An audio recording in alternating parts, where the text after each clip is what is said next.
नमस्कार दर्शकों, जेके प्राइम में आपका स्वागत है और मैं हूं विनोद कुमार। दर्शकों, जम्मू कश्मीर में सियासी सरगर्मियां तेज हो गई हैं। तापमान गिर रहा है, सर्दी हो रही है, लेकिन सियासी गर्माहट बड़ी तेजी से बढ़ रही है। आपको बताते चले कि भारतीय जनता पार्टी डीडीसी के चुनावों को बड़ी गंभीरता से ले रही है। उसका प्रमुख कारण यह है कि 5 अगस्त 2019 को जब 370 में संशोधन किया गया था, 35 को हटाया गया था। अब 1 साल से ज्यादा समय हो गया, आंकलन करने का वक्त आ गया है कि भारतीय जनता पार्टी खड़ी कहां पे है। शायद यही कारण है, एक चैलेंज भी है, यही कारण है कि भारतीय जनता पार्टी के बड़े बड़े नेता, इवन यूनियन मिनिस्टर भी अब यहां पर विजिट कर रहे हैं। आज यहां पर 2 केंद्रीय मंत्री, 2 एमओएस यहां पर मौजूद थे। अनुराग ठाकुर त्रिकुटा नगर स्थित भारतीय जनता पार्टी के मुख्यालय में कैंपिंग किए हुए थे, जबकि पहलगाम में कृष्णपाल गुर्जर जो एमओएस हैं वो वहां पर जनसभाओं को संबोधित कर रहे थे, एक मनोबल बढ़ा रहे थे।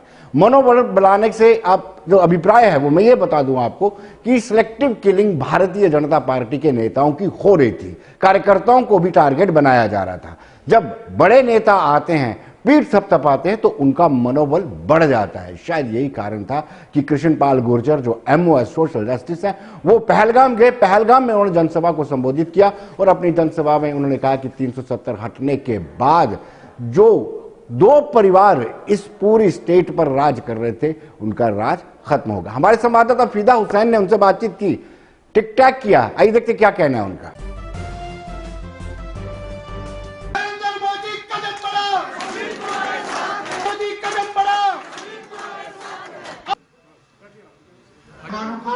जो पार्टी के होद्देदार हैं क्योंकि डीडीसी के चुनाव है और डीडीसी चुनाव को देखकर जहां भारतीय जनता पार्टी ने यहां पर केंद्रीय मंत्रियों का एक टीम भेजा है ताकि जो यहां पर मतदान है उस मतदान के लिए लोग बाहर आए।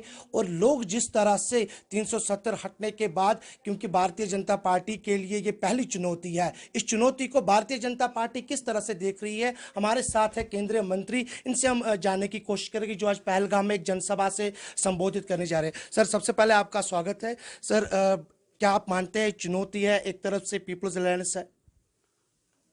देखिए, चुनौती नहीं ही भारतीय जनता पार्टी के लिए अवसर है और ये अवसर देंगे जम्मू कश्मीर के लोग, जिन्होंने 370 हटने के बाद यहाँ पर विकास देखा है, यहाँ पर केंद्र सरकार की योजनाओं को लागू होते हुए देखा है।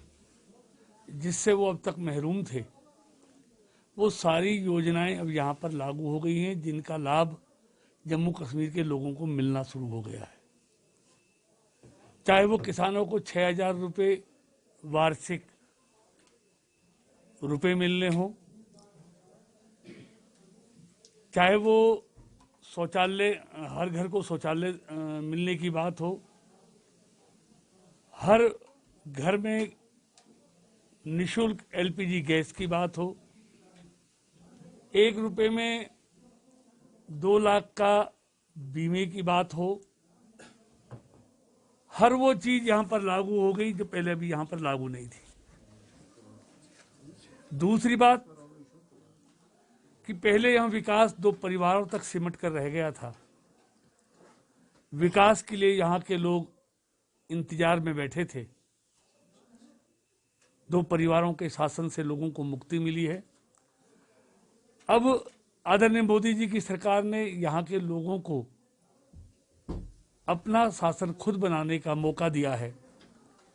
पहले पंचायतों के चुनाव, ब्लॉकों के चुनाव शांतिपूर्ण ढंग से हुए। अब डिस्ट्रिक्ट डेवलपमेंट काउंसिल का चुनाव यहाँ पर हो रहा है और निश्चित तौर पर यहाँ के लोग भारतीय जनता पार्टी के उम्मीदवारों को जिताएंगे। तो सर, क्योंकि पहली जनसभा है यहाँ पे पहलगाम में, क्योंकि जिस तरह से आपने देखा कि लोग किस तरह से आपका स्वागत किया यहाँ पे आके, जब आप यहाँ पहुंचे हैं, तो क्या कहेंगे आप, जो आपके प्रत्याशी है, क्या उनकी जीत निश्चय है? देखिए, निश्चित तौर पर यहाँ पहलगाम में हमारे प्रत्याशी की जीत होगी और जिस तरह का जोश खरोश यहाँ के लोगों में मैं देख रहा हूँ, उससे ये बिल्कुल साफ हो जाता है कि भारतीय जनता पार्टी के उम्मीदवार यहाँ पर जीतेंगे। तो सर, एक तरफ से जो अपोजिशन पार्टियां हैं, चाहे वो पीपल्स अलायंस के नाम से जो जानी जाती है अब, और अपनी पार्टी है, तो क्या लगता है आपको कि चुनौती है पार्टी के लिए, पार्टी के जो प्रत्याशी है? देखिए, भारतीय जनता पार्टी के लिए कोई चुनौती नहीं है। भारतीय जनता पार्टी के डर के कारण तमाम विरोधी दल एक हो गए हैं, उनको भारतीय जनता पार्टी से डर लगने लगा है। तो एक तरह से ये महागठबंधन कहा जाता है, क्या आपको लगता है कि इस महागठबंधन को आप यहाँ पे हराएंगे?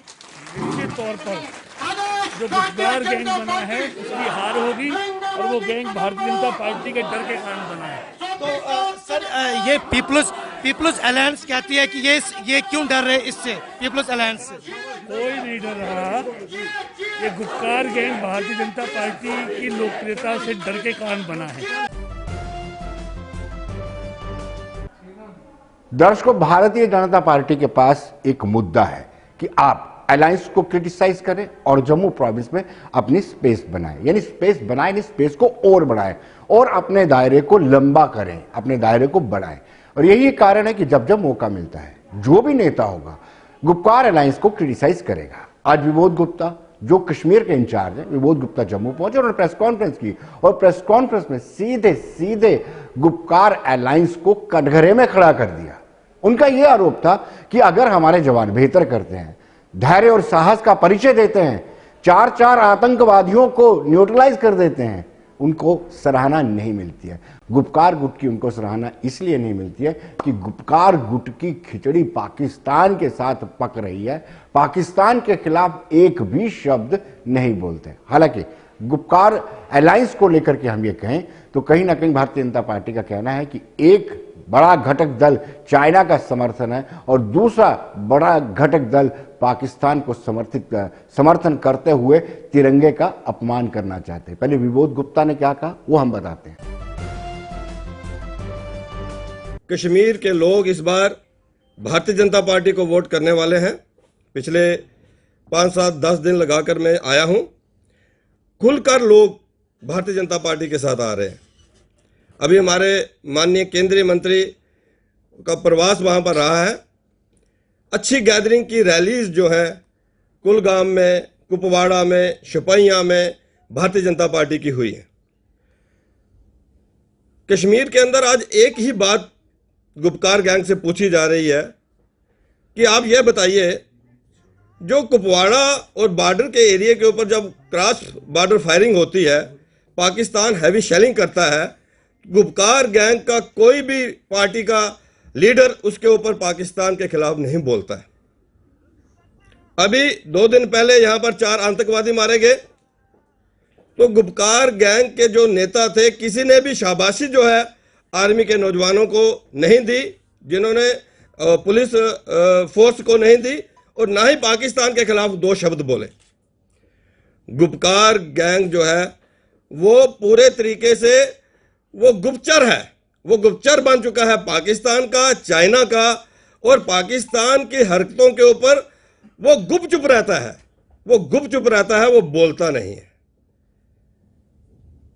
पिछले दिनों जब ये 370 और 35 से हटा, कश्मीर, जम्मू कश्मीर के अंदर शांति आई, कश्मीर के अंदर पत्थरबाजी बंद हुई, कश्मीर के अंदर आतंकवाद आखिरी सांसें ले रहा है, और कष्ट हुआ महबूबा मुफ्ती को इस बात का, कष्ट हुआ अमर अब्दुल्ला को इस बात का।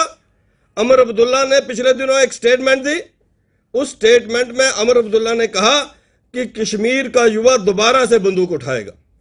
उसके बाद महबूबा कहां पीछे रहने वाली थी? 10 दिन पहले उन्होंने भी एक स्टेटमेंट दी कि कश्मीर का युवा दोबारा बंदूक उठाएगा।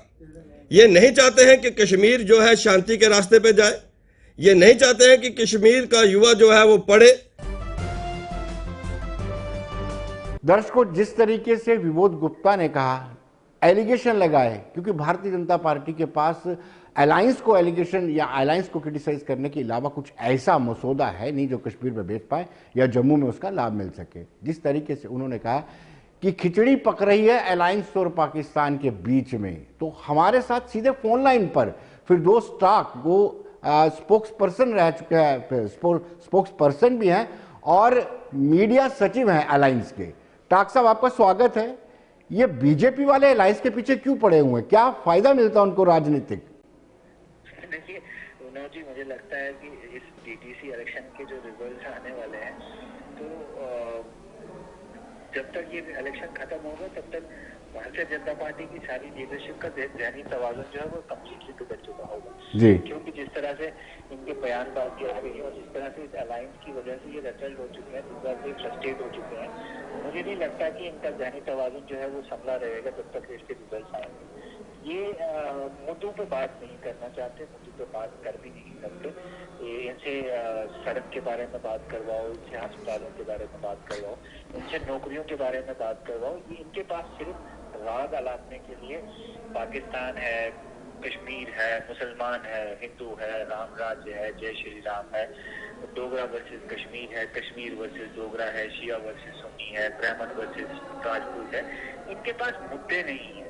और जो इनको लग रहा था कि जैसे ये चुनाव इतनी जल्दबाजी में इन्होंने करवाए थे, इनको लग रहा था कि अलायंस तो इलेक्शन लड़ेगा नहीं, तो हमें सीधे सीधे जो है और हम पूरे मुल्क में बताएंगे देखो जी रियासत जम्मू कश्मीर के लोगों ने हर चीज एक्सेप्ट कर ली। लेकिन अचानक से ये जब अलायंस बना और इस अलायंस ने कहा हम मिलजुल के इलेक्शन लड़ेंगे, तो ये फ्रस्ट्रेट पहले ही थे, तो इनका ज़हनी तवाज़ुन भी बिगड़ गया। अब हमारे पास दिक्कत ये है कि इनकी मेहरबानी से यहाँ तो जो दिमागी अस्पताल है और दिमागी डॉक्टर है उनकी बहुत कमी है।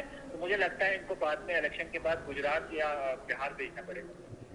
लेकिन डॉक्टर साहब आप हमें ये बताएं कि वाकई में अलायंस की तरफ से ऐसी कोई स्टेटमेंट नहीं आती जब मिलिटेंट्स मारे जाते हैं या अटैक होता है तो पाकिस्तान को क्यों नहीं क्रिटिसाइज किया जाता है?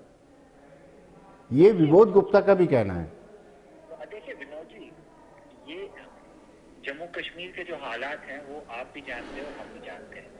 हम हर चीज जो है हम कहें कि पाकिस्तान कर रहा है, पाकिस्तान हथियार भेज रहा है, पाकिस्तान ट्रेनिंग करवा रहा है, पाकिस्तान ये कर रहा है, पाकिस्तान पैसा भेज रहा है। लेकिन आप मुझे बताइए, यहाँ मेरे मोहल्ले का जवान हथियार उठा रहा है, मैं उसकी बात क्यों ना करूं? जी। वो क्यों हथियार उठा रहा है उसकी वजह मैं क्यों ना जानूं? मैं ये कोशिश क्यों ना करूं कि अगर पाकिस्तान हथियार भेजता भी है तो मेरे मोहल्ले में कोई हथियार उठाने वाला ना मिले। जी। मैं उनसे तो बातचीत कर नहीं रहा, मैं उनसे तो वजह पूछ नहीं रहा, मैं उनका जो गुस्सा है उस पर तो बात करना नहीं चाहता। मैं पाकिस्तान चलाता रहूंगा ताकि देश भर में लोग कहें कि यहाँ पे सिर्फ राष्ट्रवादी ताकतें अगर कोई है वो बीजेपी और इनके जो गोडसे ब्रिगेड के लोग हैं वही है और कोई नहीं है। यहाँ इन हालात में देश का काम किया किसने, देश का झंडा उठाया किसने? लेकिन हम सच बताते हैं, हम ग्राउंड की हकीकत बताते हैं कि आप पहले अंदर लोगों से बात करिए। हम हमेशा जो बातचीत की बात करते हैं, रिकंसिलिएशन की बात करते हैं, तो वही तो करते हैं। हम कहते हैं कि ये वायलेंस कोई हल नहीं है, इसका खात्मा जरूरी है, लेकिन वायलेंस खत्म होगा कैसे? वायलेंस तो तब खत्म होगा कि जो शख्स, जो नौजवान हमारा बंदूक उठाने की कोशिश करता है, हम उसको बताएं कि भाई तू बंदूक मत उठा, तू आके बोल तेरी ग्रीवेंस क्या है, तेरी प्रॉब्लम क्या है, तेरे इश्यूज क्या है, तेरा राजनीतिक इशू है, तेरा सोशल इशू है, हम एड्रेस करेंगे। आपने तो सारे दरवाजे बंद कर दिए और फिर पाकिस्तान का राग अलापते रहे। आप तो बहुत बड़ी बातें करते हैं, हमने पाकिस्तान को ये किया, पाकिस्तान को किया। हमें हमारे जो बॉर्डर पे रह रहे लोग हैं उनसे जाके पूछिए कि जब पाकिस्तान के साथ फायरिंग होती है तो नुकसान किसका होता है? दिल्ली में बैठ के जो भारतीय जनता पार्टी के लोग हैं बड़ी बातें करते हैं, उनका नुकसान तो नहीं होता ना जी। तो ये हर चीज पे हम पड़ोसी मुल्कों पे थोप दें और अपनी जो घर की कंडीशन है उस पर बात ना करें तो उससे तो कोई हल निकलने वाला नहीं है। जी। डॉक्टर साहब आपको 1 मिनट के लिए रोकूंगा और मैं आप दर्शकों को दिखाऊंगा कि किस तरीके से पीडीपी अध्यक्षा former chief minister Mehbooba Mufti illegal mining को लेकर के जा रही थी तो एडमिनिस्ट्रेशन ने उनको रोका। आइए पहले ये दृश्य देखते हैं।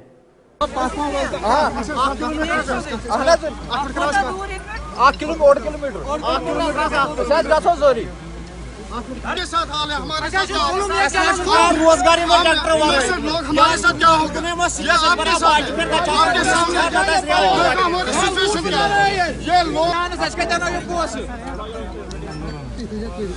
जो हमने ये कहा था कि हमको इसके पास सबसे बड़ा माफियाबाजी यहाँ पे, सबसे बड़ा माफिया है। क्या वजह क्या है? इसका सपोर्ट हर कोई कर रहा है।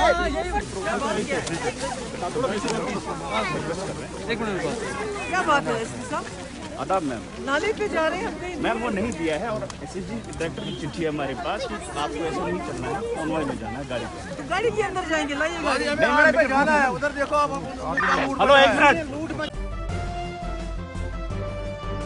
टाक साहब, ये एलिगेशन लगाया जा रहा है पीडीपी अध्यक्षा से कि जो हमारे रिसोर्सेज हैं वो बेचे जा रहे हैं बाहर के लोगों को, कितनी सदाकत है? देखिए विनोद जी, आप देखिए, आप इस वक्त जितने भी यहाँ पे जो कंस्ट्रक्शन मटेरियल है, चाहे सैंड है, चाहे बजरी है, जो हमारे यहाँ पे लोकल लोग निकालते थे दरियाओं से, अपने पड़ोस में निकालते थे और लोगों को बेचते थे, वो खुद अपनी भी कमाई करते थे और लोगों को भी उसका फायदा मिलता था। किस तरह से इन्होंने बाहर से अपने लोग लाए, किस तरह से इन्होंने जालसाजी की, ऑनलाइन टेंडर करवाए, फिर बिडिंग करवाई। जो टेंडर 20,000 में जाता था वो उन्होंने 5 लाख में दिया। और जो जिस बंदे ने 5 लाख में दिया और 5 लाख के बाद में वो बंदा पंजाब का है, गुजरात का है, बिहार का है, उसने हायर यहाँ का लोकल किया, वो उससे करवा रहा है। जो बजरी का ट्रक आज से पहले जम्मू में 9,000 का मिलता था, आज 21,000 में मिलता है। जो रेत का ट्रक आपको 10,000 में मिलता है, आज आपको 25,000 में मिलता है। तो नुकसान तो एक तो हमारे रिसोर्सेज बेचती है बाहर के लोग आके यहाँ पे कारोबार करने लगे और हमारे लोग बेरोजगार हो गए। दूसरा, ये जो कंस्ट्रक्शन मटेरियल है ये दुगना नहीं, ये 4 गुना बढ़ गया। उसका खामियाजा भी लोगों को भुगतना पड़ रहा है। इनके तो अभी जो ये लोग अभी जो मकान बना रहे हैं, इनमें से भारतीय जनता पार्टी के जो पूर्व विधायक हैं या फॉर्मर मिनिस्टर्स हैं, ये इन लोगों को तो बजरी और रेता फ्री में आ रहा है, लेकिन आम इंसान कहाँ से लेके आए? उसमें तो डबल रेट पे लेना है ना जी। तो ये सब आप देख लीजिए, आज कश्मीर में भी क्या हो रहा है, या जम्मू में देख लीजिए क्या हो रहा है जी। टाक साहब, बहुत बहुत शुक्रिया आपका, धन्यवाद। दर्शकों, भारतीय जनता पार्टी चुनाव को कितनी गंभीरता से ले रही, इसका अंदाजा आप इस बात से लगा सकते हैं कि शक्ति राज परिहार जो मिनिस्टर रह चुके हैं, उन्होंने भी आज अपना नॉमिनेशन भरा, बड़े लाव लश्कर के साथ, काफी सारे समर्थक उनके साथ थे और अपने समर्थकों के साथ उन्होंने नॉमिनेशन फाइल किया। पीएमओ में राज्य मंत्री डॉक्टर जितेंद्र सिंह उनका नामांकन भराने आए हुए थे, डोडा से वो जीते थे और जीतने के बाद उनको कुछ अंतराल के बाद मिनिस्टर भी बनाया गया। तो इससे आप अंदाज़ा लगा सकते हैं। कार्यक्रम के आगाज़ में मैं इस बात पर जोर दे रहा था कि डीडीसी के चुनाव पहली मर्तबा हो रहे हैं और भारतीय जनता पार्टी क्यों इस पर ज़्यादा तरजीह और तवज्जो दे रही है, उसके कुछ कारण हैं। उसका मेन कारण यह है कि वो आंकलन करना चाहते हैं कि क्या वाकई में स्थिति क्या बनी हुई है। आगे बढ़ो।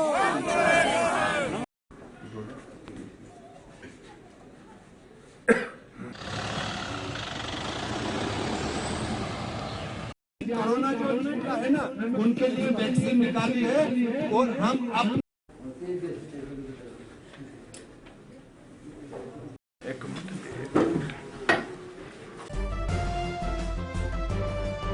दर्शकों, जैसे कि हमने आपको बताया कि शक्तिराज परिहार फॉर्मर मिनिस्टर, उन्होंने अपना नॉमिनेशन फाइल किया डिस्ट्रिक्ट डेवलपमेंट काउंसिल के सदस्य के लिए।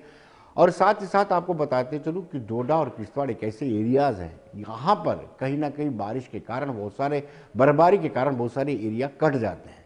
उन एरियाज़ में इलेक्शन मटेरियल पहुँचाना, उन एरियाज़ में इलेक्शन कंडक्ट करने वाले मुलाजमों को पहुँचाने के लिए आज एयरलिफ्टिंग शुरू हो गई। और ये आपको बताते चले कि ये बहुत बड़ी चुनौती रहती है कि आप एकदम से 3 इलेक्शन करवाते हैं। आप अर्बन लोकल बॉडीज़ के इलेक्शन करवा रहे हैं, आप साथ ही साथ पंचायत के जो बचे हुए सीट्स हैं उनको करवा रहे हैं, और साथ ही साथ आप डीडीसी के चुनाव जम्मू कश्मीर के इतिहास में पहली बार हो रहे हैं। आपको बताते चले ये चुनाव क्या है कि जब तक डीडीसी के चुनाव नहीं होते तब तक पंचायती राज एक्ट पूरी तरह से लागू नहीं होता। स्वर्गीय राजीव गांधी ने संशोधन किया था, 73rd अमेंडमेंट की थी, उस अमेंडमेंट के तहत बड़ा लाजमी हो जाता है कि डीडीसी के इलेक्शन करवाए जाए। पहले सिर्फ पंचायतों के ही इलेक्शन हुए, अब पंचायतों के साथ बीडीसी और डीडीसी के इलेक्शन भी हुए। आइए देखते हैं किस तरीके से मटीरियल और मुलाजिम एयरलिफ्ट किए जा रहे हैं।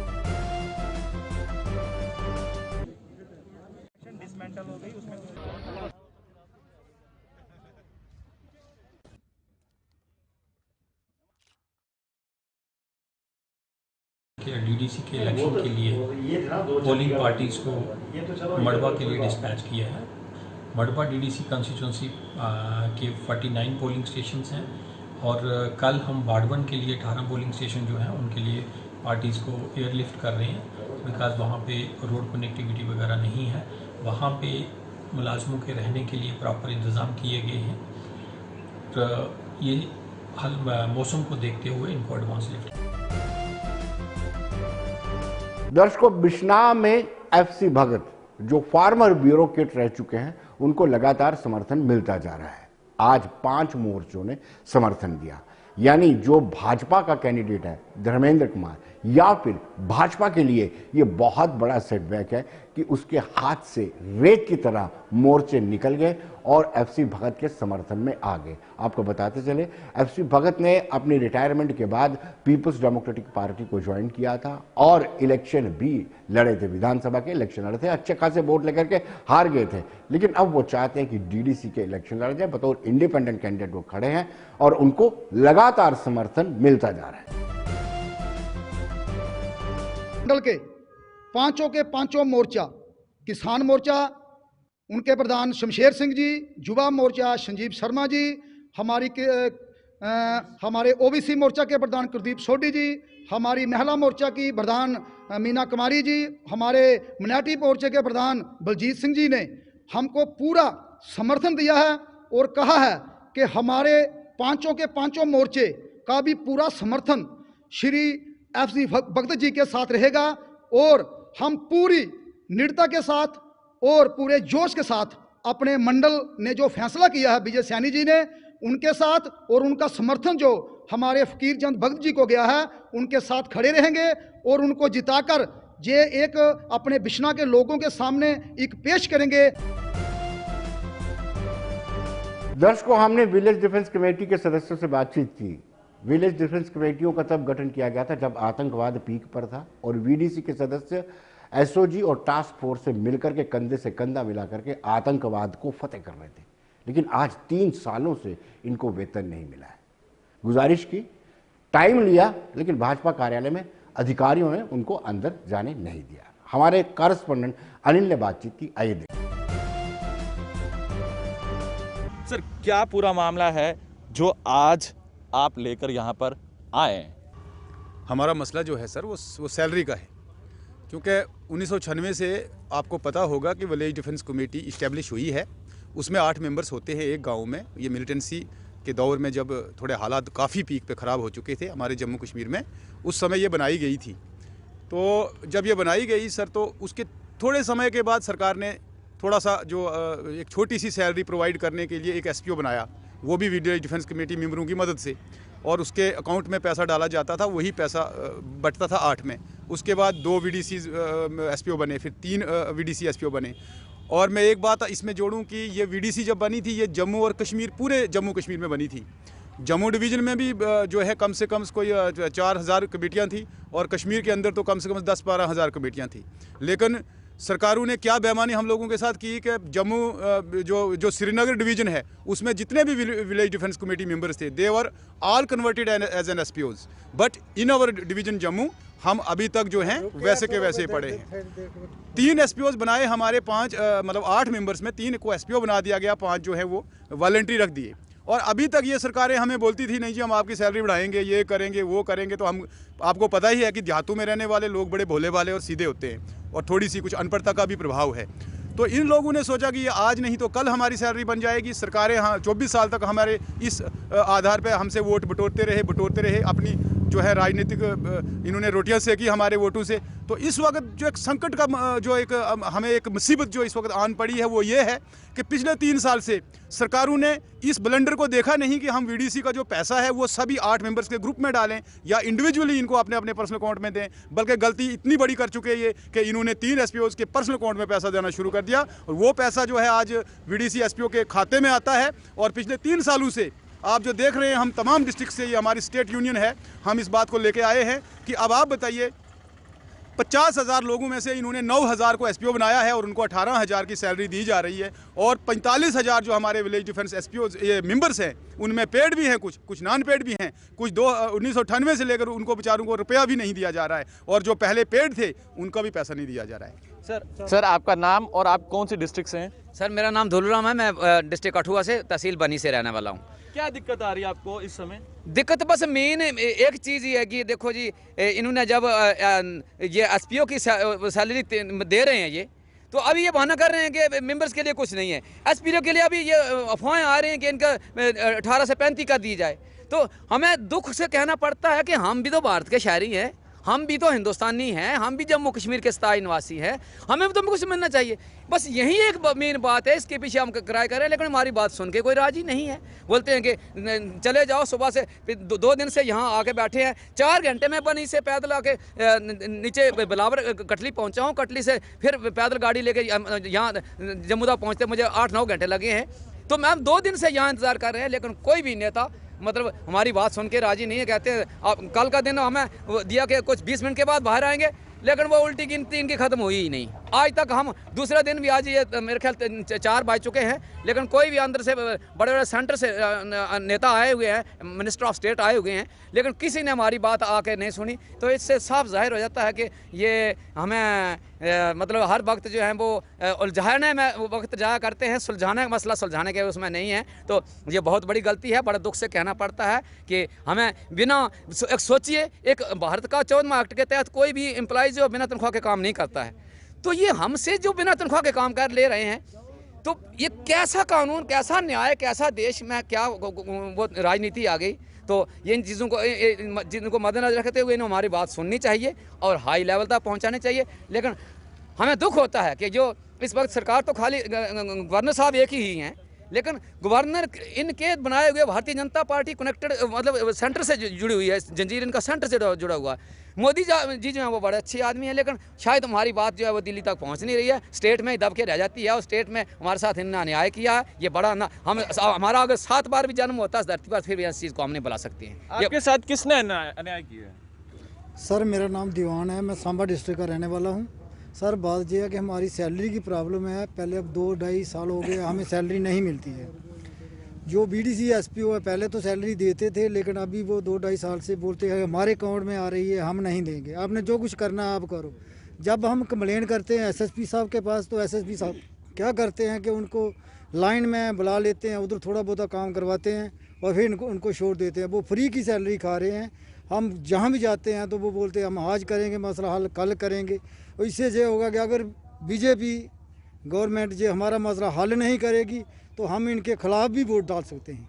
मैं आप सबसे जानना चाहूँगा आखिर में, या आखिरी सवाल आप सबसे है, इस बार डीडीसी इलेक्शन करवाई जा रही हैं, क्या आप सब क्या उसका हिस्सा बनेंगे? आप किस पार्टी को वोट? नहीं, बिल्कुल नहीं। अगर हमारा मसला हल नहीं होगा तो बिल्कुल नहीं। तो ये राजनीति की भाषा है ही नहीं। हम इलेक्शन में हिस्सा लेंगे भी तो हम अपोजिट बीजेपी वोट करेंगे, क्लियर है, क्लियर है। बता देंगे। हाँ। अगर जन जनता का हम अपना इंसाफ खोजने की कोशिश करेंगे, उनसे पूछेंगे कि क्या ये राजनीति की भाषा है। 45,000 परिवार है, 45,000 वीडीसी मेंबर्स हैं और उनके परिवार हैं, और उनके साथ मल्टीप्लाइड बाई 5 वोट्स भी हैं। और सर वीडीसी की अगर मैं बात करूं, वीडीसी की ड्यूटी की बात करूं सर, हमें 1 घंटा नहीं, 2 घंटा नहीं, हमें बराबर 24 घंटे 12 महीने अलर्ट रहना पड़ता है सर। और हम 12 महीने 24 घंटे ड्यूटी करते हैं सर। आज सर ये सरकार हमें बस मंसूर वाला हिसाब किताब करती है, इसे हम कतई बर्दाश्त नहीं करेंगे, कतई बर्दाश्त नहीं करेंगे। हम इनके वोटर भी थे, सपोर्टर भी थे, मगर अब इनको जैसे बस मंसूर को शिवजी भगवान ने ख़त्म किया था, वैसे हम भी इनको ख़त्म करने का प्रयास कर देंगे। सर मैं एक और बात आपसे जोड़ना चाहूँ, हमारी सरकारें बोलती हैं, जब उनको बताया जाता है कि हमारे जम्मू कश्मीर में नॉन एम्प्लॉयमेंट का वो चल रहा है, दौर चल रहा है, ये नॉन एम्प्लॉयमेंट कैसे है, तो सरकारें बोलती है ये पिछली सरकारों की गलती है, हमें हमारे सिर पे एक वो बहुत बड़ा तूफान डाला है। तो ये वीडीसी जो है ये तो अटल बिहारी वाजपेयी जी की इस्टेब्लिश की हुई है और बीजेपी के कार्यकाल में बनी है, तो इसको किसने दरबिदर किया? हम सरकार से ये सवाल पूछना चाहते हैं, वो हमें इस सवाल का जवाब दे। बहुत बढ़िया। अगर आपको मैं बताते चलूं, यहाँ पर आखिर में सवाल किया गया है कि वीडीसी चाहती है कि आखिर हमारी जो जिम्मेदारी थी उसका सवाल कौन उठाएगा, उसकी आवाज़ कौन उठाएगी। ये तमाम सारे मुद्दे थे। डीडीसी इलेक्शन तो आप करवा रहे हैं, मगर आप कैसे वीडीसी वालों को पहले भूल गए? ये सवाल जनता आपसे जानना चाहती है। तो बने रहिए देश दुनिया की खबरों के लिए और मुझे दीजिए इजाजत। नमस्कार।